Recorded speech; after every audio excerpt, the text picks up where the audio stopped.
Una vez que borramos las líneas que no van, generamos la verticalidad de la contrahuella, haciendo la continuidad con las baldosas, lo mismo en el otro desnivel, y así nos quedan 3 niveles posibles de visualizar. Ahora lo que vamos a hacer es generar algún volumen. En este caso vamos a hacer volúmenes de revolución, cuerpos de revolución, que son los que tienen caras curvas. Por ejemplo, una esfera. La única forma de interpretar una esfera como esfera es dándole luces y sombras, porque si no, no deja de ser un simple círculo. Siempre es mejor trabajarla a mano alzada, no generar una esfera con una plantilla o con un compás, porque le quitamos expresión. Vamos a hacer en esta parte de acá, del desnivel que está más adelante, un cono. Por ejemplo, ¿cómo se hace un cono? Realizo un eje horizontal que no fuga a ningún lado, sobre él inscribo una elipse de manera que quede más finita atrás y más grande adelante. Por perspectiva tiene que verse así. Encuentro el centro, elevo la altura y bajo hasta encontrarme de nuevo con la base que tracé. Tengo que tratar de que en estas esquinas, o sea, en estos encuentros no se produzca esquina, que quede la pasada en redondo. Finalmente, un cilindro. Vamos a realizar un cilindro acá en la parte más alta.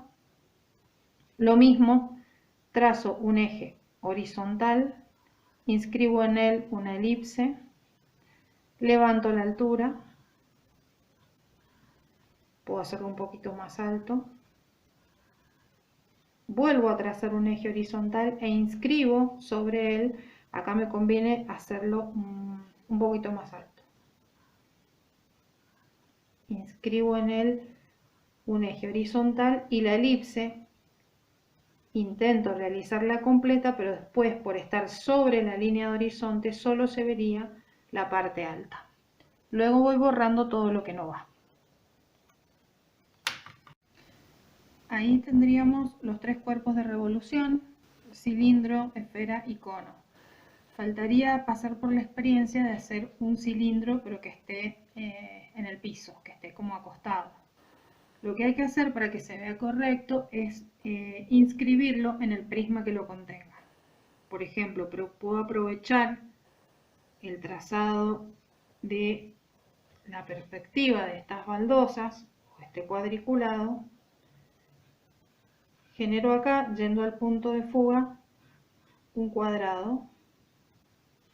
Luego voy hacia el otro punto de fuga.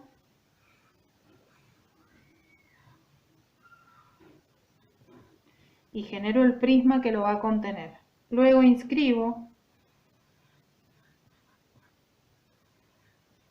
en una de las caras del prisma el círculo de base del cilindro. Tomo uno de los extremos, voy hacia el punto de fuga, tomo el otro extremo, voy hacia el punto de fuga y donde corta el prisma que lo contiene, genero la otra parte de la elipse. Y esa sería la forma correcta de dibujar un cilindro en perspectiva, pero que esté acostado. Para pintar los cuerpos de revolución es importante entender que se trata de caras curvas y que la luz va a ingresar por este lado. Entonces, por ejemplo, la esfera va a tener toda esta zona de luminosidad y una especie de media luna de pura sombra. Esta media luna no llega al borde porque la luz hace un recorrido de la forma y genera un pequeño rebote de luz en la parte de sombra y de sombra en la parte de luz, de manera que la luz acá va a quedar en esa zona, no en el borde, y la sombra va a quedar en esta zona, no en el borde. Lo mismo va a suceder con el cono. Esta va a ser la zona de luz con muy poquita sombra en la orilla. Estas zonas ya van a ser intermedias y estas van a ser más oscuras. Con el cilindro también. Toda esta zona, toda esta, va a ir con luz, luego va a ir gradualmente generándose la sombra hasta llegar a la zona de máxima sombra del lado opuesto a la luz. De oscuro a claro, de oscuro a claro y de oscuro a claro, siempre gradualmente. Con este cilindro que está acostado es en esta dirección. Todo lo de arriba va a tener mayor luz y gradualmente se va a generar la sombra hacia el lado de abajo, que estaría opuesto a la entrada de luz. Se trata de formas curvas, por eso la luz hace un recorrido como si diera la vuelta. Entonces, ni la luz ni la sombra llegan exactamente al borde.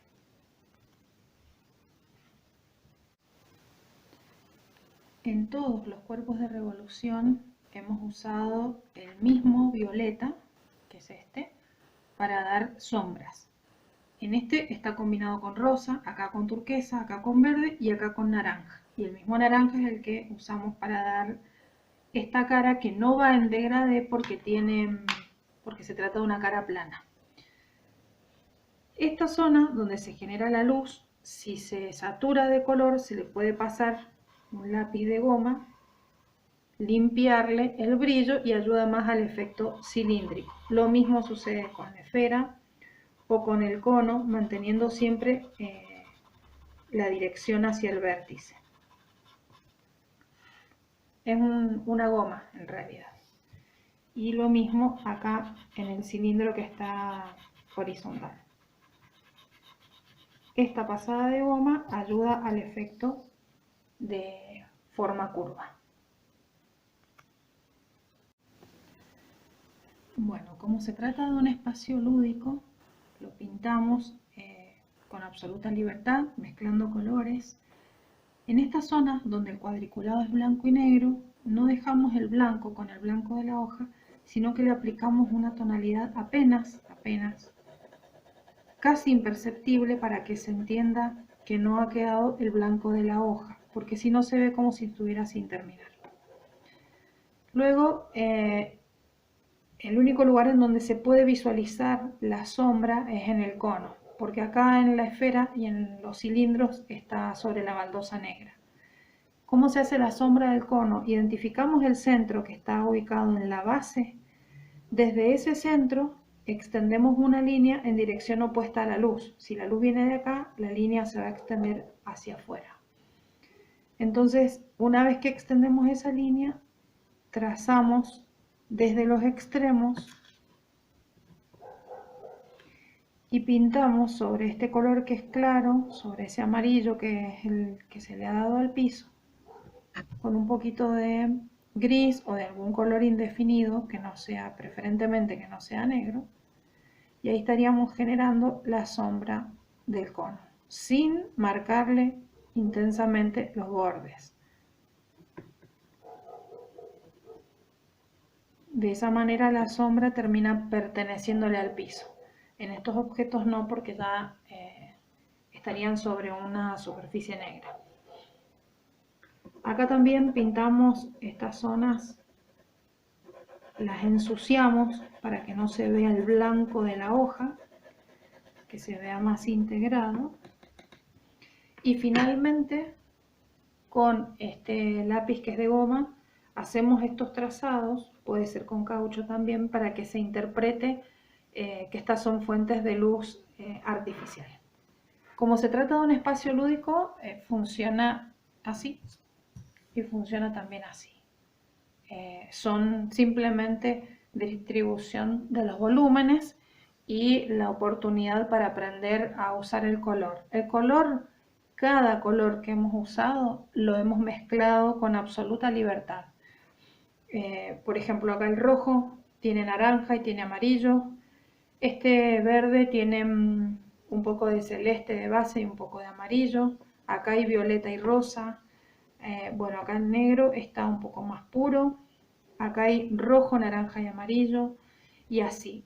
En el caso de la ventana, en un principio era el volumen solo. Luego, al trazar esta línea y esta línea, definimos el espacio donde iría el vidrio. Entonces, pintamos primero con este amarillo hemos dado el espesor de la ventana. Luego sobre el límite del vidrio pintamos en diagonal con azul y celeste y definimos de alguna manera el espacio que está dentro del espacio que está afuera.